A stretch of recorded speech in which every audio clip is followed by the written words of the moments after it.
Hi friends, welcome back to my channel Geo Vlogs. வாரத்தில் ஒரு நாளாவது லாங் வீடியோ போஸ்ட் பண்ணணும்னு நினைப்பேன். பட் அது கொஞ்சம் டிலே ஆகுது. இனிமேல் டிலே ஆகாமல் எவ்ரி சாட்டர்டே ஒரு லாங் வீடியோ நம்ம போஸ்ட் பண்ண நான் ட்ரை பண்ணிகிட்ருக்கேன். ஊர்லேருந்து செடிங்களெல்லாம் பார்க்கும்போது கொஞ்சம் ஹாப்பியாக இருந்துச்சு. ஏன்னா எங்கே வாடிடுமோ, தண்ணி ஊற்றுறவங்க சரியாக தண்ணி ஊற்ற மாட்டாங்க, கொஞ்சம் ஒரு பயத்தில் இருந்தேன். பட் கிடையாதுங்க, ரொம்ப சூப்பராக அவங்க மெயின்டைன் பண்ணியிருந்தாங்க. அதுவும் இல்லாமல் இன்னொரு ப்ளஸ் என்ன பார்த்தீங்களா, நம்ம காஞ்ச இலை ஃபுல்லாகவே நம்ம இந்த மல்ச்சிங் மாதிரி போட்டு வச்சதுனால அவங்க ஒரு வேளை தண்ணி ஊற்றினாலும் கொஞ்சம் காப்பாற்ற முடிஞ்சுது. எனக்கு ரொம்ப பெரிய டிசப்பாயிண்டட் என்னென்னா, இந்த வாட்டர் லில்லிஸில் இருக்கிற அந்த குட்டி குட்டி கலர் ஃபிஷ்ஷஸ் எல்லாமே இறந்துச்சுங்க. ஒன்றும் இல்லை கிடையாது.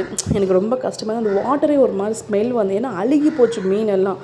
அவங்க போட்ட ஃபுட் மேலே இலையிலே இருந்துச்சு, அந்த வாட்டரில் இல்லை, அது சாப்பிட முடியாதுல்ல. ஸோ அது எல்லாமே இறந்துடுச்சு. எனக்கு ரொம்ப கஷ்டமாக இருந்துச்சு. அதெல்லாம் ஃபுல்லாக கிளியர் பண்ணி திரும்பி வாட்டர் ஊற்றி நம்ம இருக்கிற ஃபிஷ் மட்டும் தான் காப்பாற்ற முடிஞ்சுது. ஸோ ஓகே, நோ ப்ராப்ளம், நம்ம பார்த்துக்கலாம் நெக்ஸ்ட் அப்படின்னு சொல்லிட்டு போயிட்டோம். மீச்சு எல்லாமே செடியெல்லாம் சூப்பராக இருந்துச்சு. இன்னொரு சர்ப்ரைஸ் பார்த்திங்களா, அந்த கிருணி பழம் பார்த்திங்கன்னா ரொம்ப குட்டியாக இருந்த கிருணி பழம் வருமோ வரதோ ஒரு டவுட்லேயே உள்ளே மறைச்சி வச்சுட்டு போயிருந்தேன். இப்போ அதுவும் சூப்பராக வளர ஆரம்பிச்சு. நிறைய பிஞ்சு விட்ருக்கேன் கிருணி பழத்தில்.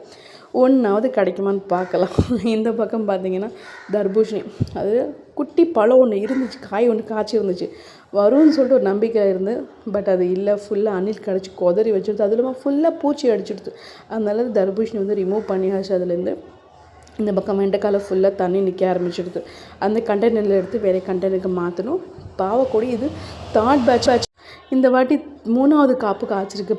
பாவக்காய் நல்லா பெரிய பெரிய பாவக்காவே வருது. இந்த பக்கம் கத்திரிக்காய் வளர ஆரம்பிச்சிருக்கு. பசலைக்கீரை, இந்த பிவிசி பைப்பில் வச்ச பசலைக்கீரை சூப்பராக வளர்கிறதுக்கான நம்ம அந்த பக்கெட்டில் இருக்கிற பசலைக்கீரை எடுத்துடலாம். ஏன்னா அது ரொம்ப குட்டி குட்டியாக இருக்குது, பெருசாக வளரவும் கிடையாது. இந்த பக்கம் ரோஸ்லலாம் குச்சி குட்டி மாவு பூச்சி மாதிரி பிடிச்சிருக்கு, அதுவும் கிளியர் பண்ணணும்.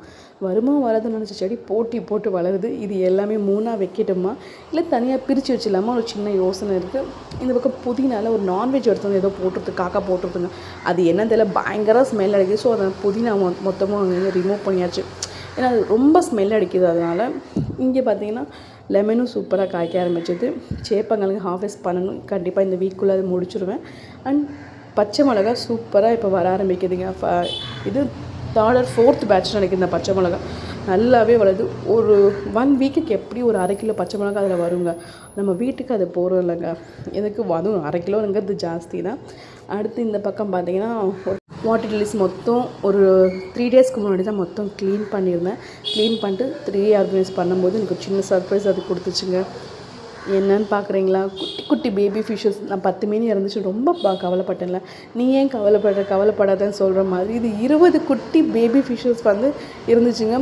திரும்பி நியூ பேட்ச் ப்ரீட் ஆகிருக்கு. எனக்கு ரொம்ப ஹாப்பியாக இருக்குது. இந்த வீடியோ பிடிச்சா